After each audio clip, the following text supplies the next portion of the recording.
Assalamualaikum warahmatullahi wabarakatuh. Salam jumpa kembali untuk seluruh sahabat-sahabat YouTube, sahabat media, serta para pemirsa, dan termasuk untuk seluruh para pendengar, para penggemar setia di seluruh tanah air Indonesia, di Jakarta, di Jakarta Selatan dan sekitarnya, termasuk tak lupa pula untuk sahabat-sahabat di luar negeri sana. Semoga kita semuanya tetap dalam lindungan Allah Subhanahu wa Ta'ala. Di sini saya pribadi Bung Jepri selaku pemandu membawa acara radio RAS yang ada di channel Layar Sadam mengudara kembali untuk Anda dalam acara tanya jawab seputar dunia lain. Kali ini saya akan melanjutkan membacakan salah satu atensi dari salah satu penggemar setia yang ada dari saudara Rohman yang ada di Jakarta Barat. Lebih abdulnya akan saya bacakan ya. Assalamualaikum warahmatullahi wabarakatuh. Salam jumpa, salam kenal, salam senggol Bung Jepri. Saya Rohman dari Jakarta Barat. Jadi saya suka sekali dengan acara-acara Anda yang dibawakan yang ada di channel Ayah Sadam. Saya memang melihat beberapa konten-konten yang ada. Memang ini cukup membantu banyak orang Bung Jepri ya. Kalau saya lihat memang kesannya penuh perhatian dan penolong banyak orang seperti itu Bung Jepri ya. Saya senang sekali dengan acara ini karena baru kali ini saya melihat adanya YouTube tanya jawab seputar dunia lain dan peduli terhadap sesama begitu Bung Jepri. Semoga channel Anda bersama Radio RAS yang ada di channel RAS Sadam tetap jaya mengudara, cukup membantu banyak orang. Kembali lagi pada diri saya Bung Jepri. Saya kan waktu itu sebagai seorang tukang Bung Jepri. Pada saat saya lagi gali, yang namanya kita kan mau membangun rumah digali dulu Bung Jepri. Kurang lebih saya waktu itu lagi mau bikin septic tank atau tempat dimana pembuangan air dari got, ya, rembesan lah seperti itu. Kalau dikatakan septic tank karena di situ nanti berganda ya antara rembesan dengan pembuangan air WC atau kotoran WC. Itu yang namanya septic tank. Pada saat saya menggali waktu itu kan rencana menggali 2,5 meter Bung Jepri. Baru kedapatan 2 meter, saya tuh kedapatan sesuatu Bung Jepri. Bentuknya kayak seperti kapak Bung Jepri. Dan kalau saya lihat itu kapak, tapi kalau kan sejenis besi gitu Bung Jepri ya. Kalau misalnya dia terpendam di dalam tanah, otomatis kan dia udah karatan begitu Bung Jepri ya. Tapi ini mulus banget Bung Jepri, tidak ada cacat sekalipun, seperti kayak masih baru gitu Bung Jepri. Kebetulan kapak itu terdapat pegangannya adalah kayu, kayaknya sudah umur, udah pun ada galinya gitu Bung Jepri, sehingga sama-sama kayunya pun tidak cecel sedikit pun, kena rayap pun tidak.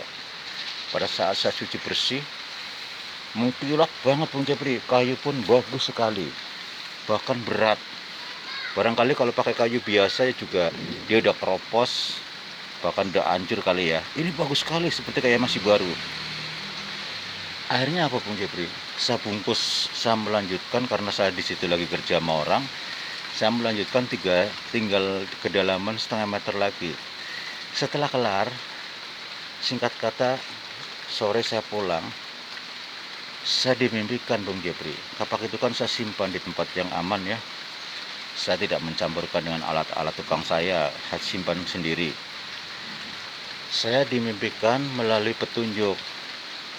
Suara itu adalah bapak tua, sudah umur barangkali. Dia mengatakan, "Nak, cobalah kamu tengok kapak itu. Itulah yang dimaksud kapak merah bertuah." Dia katakan demikian Bung Jepri. Pada saat itu saya sempat sontak kaget juga, langsung bangun Bung Jepri. Padahal baru jam 1, saya tidur baru berapa menit tuh Bung Jepri. Emang kan saya tidurnya malam gitu ya. Karena saya saking penasarannya, begitu saya bangun saya langsung menghampiri kapak itu yang saya simpen jauh-jauh dari keluarga. Begitu saya buka, si kapak itu menyala Bung Jepri. Waduh, Masya Allah, baru kali ini saya melihat benda kapak bisa bercahaya, keluar cahaya Bung Jepri. Terus saya batin doang, ya Allah, apa ini yang dimaksud ya Bung? Ya Allah, ini kan hanya sebuah kapak yang saya temukan waktu saya menggali untuk bikin septic tank. Tolong berikan petunjukmu ya Allah, apa yang dimaksud semua ini? Sorry. Lantas pada saat itu tiba-tiba ada yang mandu Bung Jepri di telinga saya jelas sekali. Anak muda, coba kamu bacakan suratul Fatihah 3 kali hingga sampai Anas masing-masing 3 kali. Dan diakhiri dengan ayat kursi. Lihat karena engkau ya Allah seperti itu. Lantas Anda tiupkan 3 kali di kapak tersebut. Saya mengikuti apa katanya, suara itu Bung Jepri. Tiba-tiba apa Bung Jepri, si kapak itu bisa menyerupai kapak kecil mini. Tadinya kapak ukuran umum lah, normal gitu Bung Jepri. Lantas suara itu memandu kembali, anak muda, itu kapak bisa menyerupai mini yang bisa disimpan di mana saja, tidak terlihat oleh orang. Hanya pemiliknya yang mengetahui, dan dia bisa menghilang tergantung Anda pemiliknya. Mau menghilangkan dari pandangan mata orang lain atau mau diperlihatkan, terserah katanya. Dan tidak usah kapak itu harus dibawa kemana-mana, cukup disimpan di tempat yang aman di rumah. Nanti pada saat dibutuhkan kita tinggal batin, kapak itu akan kembali di mana ada kantong kita, karena kapak itu kan mini. Kalau memang misalnya saya mengharapkan kapak itu normal kembali, ukuran normal, dia akan membesar kembali seperti itu Bung Jepri. Lantas di situ saya bertanya-tanya, bahkan saya sempat bertanya kepada suara yang memandu saya, mohon maaf, bisakah kau tunjukkan diri engkau, saya akan mengucapkan terima kasih, dan apa makna dan manfaat daripada kapak merah ini. Saya katakan demikian. Anak muda, kau akan mendapatkan petunjuk kembali setiap mimpi. Betul juga Bung Jepri, pas hari kedua saya mendapatkan petunjuk bahwasanya kalau saya butuh sesuatu dalam perjalanan, sekalipun kapak itu di rumah, cukup membatin saja. Dan jangan lupa suruh membaca surat Fatihah. Si kapak itu akan bekerja apa yang kita mau, walaupun si kapak itu tidak harus dibawa kemana-mana. Ternyata pada saat itu kebetulan Bung Jepri, saya kan lagi jalan di mana adanya tempat jauh dari perkampungan ya. Saya ada di sawah jauhan di sana.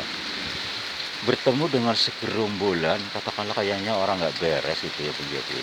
Benar juga Bung Jepri, pada saat sudah dekat, saya diputeri orang 6, orang yang gede-gede. Yang satu hampir mau nyekek leher saya Bung Jepri. Saya katakan, bang, ini ada apaan bang? Saya kan cuma pengen jalan saja, emang saya mengganggu kalian? Yang nyekek bilang apa Bung Jepri? Keluarkan uang kamu, saya butuh uang kamu. Dia bilang begitu sambil mengobok-obok celana saya Bung Jepri. Pada saat itu akhirnya siapa? Pada saat dia mau ngambil dompet saya hanya batin, ya Allah, bila hambamu perlindungan, jauhkan dari kejahatan-kejahatan yang ada, lumpuhkan tenaganya.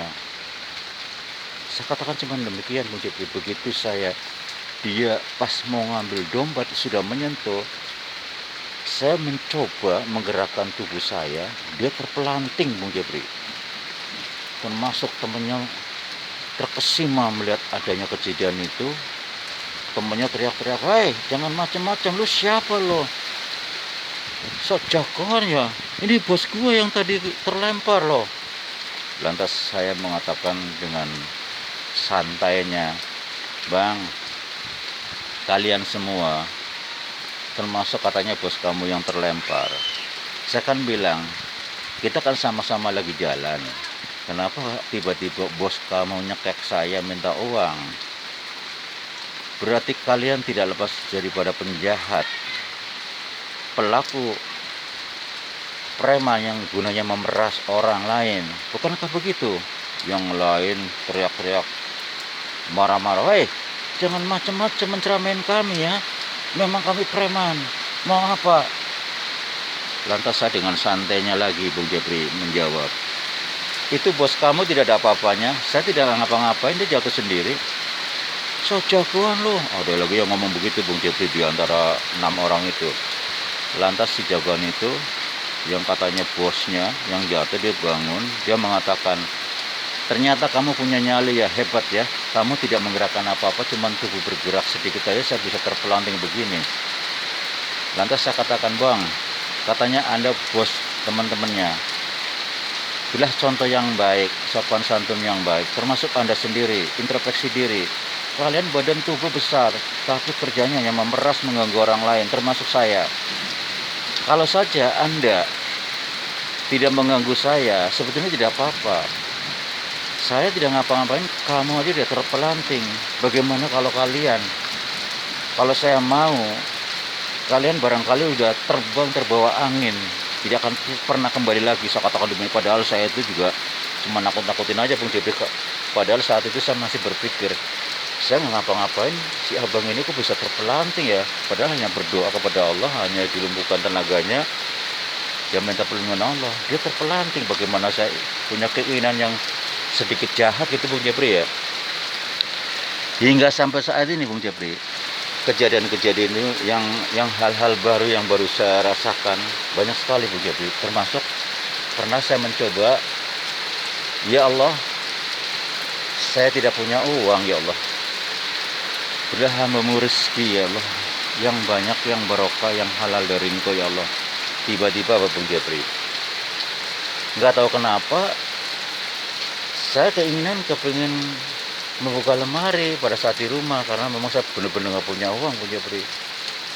Rencana saya sih kepingin dagang Bung Jepri, kalau nggak nukang lagi sepi gitu ya. Akhirnya Bung Jepri, tiba-tiba pas saya buka lemari, duit bertumpuk banyak Bung Jepri di almari. Masya Allah, alhamdulillah ya Allah, ini uang dari mana ya? Tiba-tiba ada suara lagi Bung Jepri, anak muda, saya mengetahui apa yang kamu mau. Itulah yang dimaksud manfaat tapak merah untuk Anda. Yang penting Anda bisa menggunakan dengan baik untuk kemaslahatan menolong banyak orang. Apabila Anda mendapatkan rezeki banyak, kucurkan sebagian hartanya untuk orang-orang yang membutuhkan. Dan Anda tidak usah kaget, Anda telah bertemu dengan seseorang jahat. Anda cuma batin saja, dia terpelanting dengan sendirinya. Itulah gunanya kekuatan-kekuatan tapak merah bertuah yang Anda miliki. Hati-hati, jangan pernah sembarangan meletakkan tapak bertuah itu. Akan membahayakan buat orang lain, bahkan apabila dimanfaatkan sepemiliknya orang jahat, dia akan ikut jahat. Tapi Anda orang yang tepat, orang yang alim dan bijaksana, insya Allah akan aman dan akan melakukan yang terbaik buat Anda dan untuk menyelamatkan Anda dunia akhirat, termasuk Anda dapat bisa menghalau semua kejahatan-kejahatan yang ada. Perlu Anda ketahui, kapan ada waktu Anda selalu hijrah. Banyak orang membutuhkan seperti Anda. Pada saat itu Bung Jepri, karena saya kan banyak modal, ya uang itu tadi bertumpuk di lemari, saya kucurkan dana itu sebagian, ada kali berapa miliar gitu Bung Jepri, kepada orang-orang membutuhkan, terutama di lingkup sendiri. Terus saya ngambil lagi, rencana saya memang kan katanya suruh hijrah, saya mau ngambil beberapa pokok, mau saya bagikan ke kampung-kampung tetangga yang sekiranya orang yang minus ekonomi gitu Bung Jepri. Ternyata Bung Jepri, saya kaget, ini uangku nggak berkurang ya, malah bertambah. Padahal saya udah ngambil beberapa kepok, sebagian bahkan ya saya bagikan sama orang-orang fakir miskin dan orang jompo, termasuk anak yatim. Kok malah mau saya ambil, malah uangnya bukannya tinggal separuh, malah lebih dari jumlah yang awalnya, berlipat ganda Bung Jepri. Mohon pencerahan dan solusinya Bung Jepri. Ini riwayat ini juga 2 bulan Bung Jepri. Alhamdulillah, saya sudah dikenal dari seluruh penjuru karena saya sering membagikan sembako, termasuk dana kepada fakir miskin, anak yatim. Bahkan saya masuk ke tempat di mana adanya rumah yatim piatu, saya juga ada sumbang. Alhasil alhamdulillah, begitu pula pas saya mengambil uang itu bertambah lagi Bung Jepri. Alhamdulillah barakallah. Yang perlu saya tanyakan Bung Jepri, siapakah kapak marah itu dan siapakah suara itu dan uang itu dari mana Bung Jepri? Apakah halal? Mohon penjelasan dan pencerahan dari Bung Jepri karena saya masih menjadi PR Bung Jepri, sekalipun memang petunjuk itu benar adanya, karena saya orang awam Bung Jepri. Kalau belum ada penjelasan dari Bung Jepri saya masih kepikiran. Terima kasih Bung Jepri atas dimaunya atas saya dan atas pencerahan solusinya. Saya juga mengucapkan terima kasih banyak. Semoga Bung Jepri bersama Radio RS yang ada di channel saya tetap jaya mengudara. Wassalam. Waalaikumsalam warahmatullahi wabarakatuh. Untuk saudara Rahman yang ada di Jakarta Barat, ini saya kebetulan lagi menyelinap di salah satu rumah kosong ya, rumah rusak. Anda mengetahui sedikit sini. Kebetulan saya dari studio alam nih, tiba-tiba hujan. Kurang lebih sekarang sudah menjelang jam berapa ini? 17.30 menjelang maghrib ya. Jadi tidak ada salahnya saya sambil jalan pun bisa saja menyiarkan radio, karena kami sifatnya bebas, mau di mana aja saya bawa acara. Yang penting saya bisa memberi kesenangan, kepuasan hati seluruh para pemirsa, para penggemar setia yang terkait dengan adanya atensi supaya dapat dibaca, supaya semuanya atensi yang masuk bisa terbaca semuanya. Kembali lagi kepada saudara Rahman yang ada di Jakarta Barat, bahwa kapak bertuah adalah peninggalan seseorang yang memiliki ilmu sakti, yaitu si kapak merah. Memang si kapak merah itu biasanya dikenal adalah kejahatan. Jadi riwayatnya begini, barangkali Bang Rahman pernah mendengarkan kapak merah ya. Kenapa kapak merah itu riwayatnya jahat? Yang tadi dikatakan oleh petunjuk, jangan pernah kau meletakkan kapak merah sembarangan tempat. Kapak merah itu apabila kedapatan orang yang jahat, dia akan mengikuti jahat. Akan tetapi pada sepemiliknya orang yang alim dan bijaksana, kapak itu akan baik.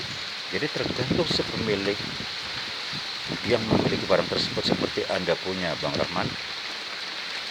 Dan saya juga berharap menggarisbawahi Bang Rahman, emang betul adanya bahwa kapak merah itu tergantung sepemilik. Misalnya kayak Anda, tolong jaga dengan baik, jangan sampai terlena kapak itu diambil pada orang-orang yang tidak bertanggung jawab, nanti disalahgunakan.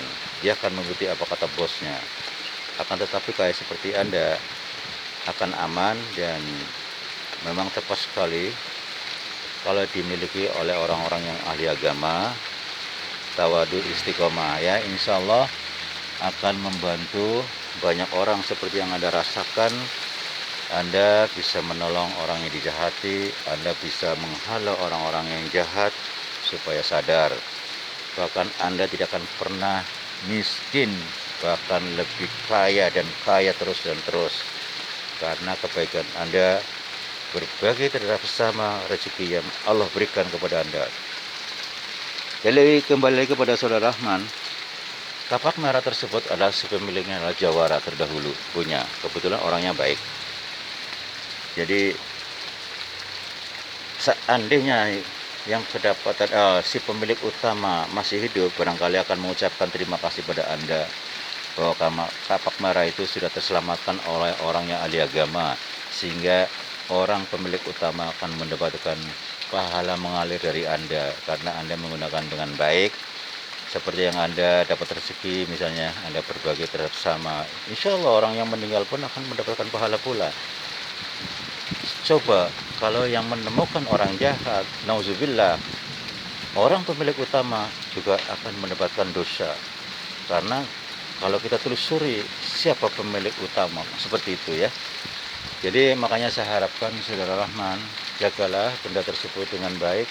Apabila nanti pada saatnya Anda tidak dibutuhkan, Anda bisa diberikan kepada, diijazahkan kepada anak buah atau keluarga Anda yang benar-benar tawadu, ya, yang istiqomah, ahli agama, yang benar-benar hatinya sangat tulus dan mulia, yang bisa terjaga untuk kemaslahatan kebaikan banyak orang. Jadi kalau saya tegaskan kembali pada saudara Rahman, sekalipun itu riwayat dari seseorang yang ahli, katakanlah yang berilmu tinggi yang sudah meninggal terdahulu, barangkali ini memang sudah digariskan untuk Anda. Dan kalau soal masalah rezeki, tiba-tiba ada uang halal atau tidak halal, hak milik Anda. Allah memberikan rezeki berbagai macam cara melalui suatu benda, misalnya kapak, ya. Barangkali orang yang pemiliknya orang baik, yang ahli agama, sehingga Andalah yang menemukan, yang meneruskan kapak bertuah tersebut. Dan Anda tidak usah pernah ragu, tetap Anda istiqomah terus dan terus, tidak akan pernah habis tuh uang ada di lemari seperti Anda rasakan, ya. Kalau Anda bisa dalam satu kampung itu diberikan sembako, termasuk amplopnya pada orang fakir miskin, termasuk orang-orang yang butuhkan untuk memperbaiki rumah atau mungkin musola, masjid, Anda tidak usah kaget. Uang yang Anda punya, yang ada di almari, bukannya berkurang tapi bertambah terus seperti yang Anda rasakan sebelumnya. Demikianlah saudara Rahman yang ada di Jakarta Barat, karena waktu juga kami harus turun dari udara dan suasana memang hujan. Saya selalu menyempatkan diri sekalipun hujan, sambil saya pulang dari studio alam, memang suasana hujan, jadi saya buru-buru pulang. Kebetulan pas mau hampir sampai rumah, hujan datang. Akhirnya sambil saya berhenti sejenak nunggu hujan reda, saya membuka acara demi semua halayak yang terkait, yang atensinya belum dibacakan. Kebetulan ini saudara Rahman saya membacakan pada saat hujan turun, ya. Saya berhenti sejenak di salah satu tempat rumah kosong. Mudah-mudahan Anda puas adanya dan tetap jaga istiqomah, tawadu terhadap Allah Subhanahu wa taala, jaga salat 3/4 malam, mensyukuri nikmat Allah yang Anda dapatkan, dan jaga sholat 5 waktu, dan kalau bisa Senin Kemis, dan sholat malamnya juga harus terjaga dengan baik, ya. Demikianlah saudara.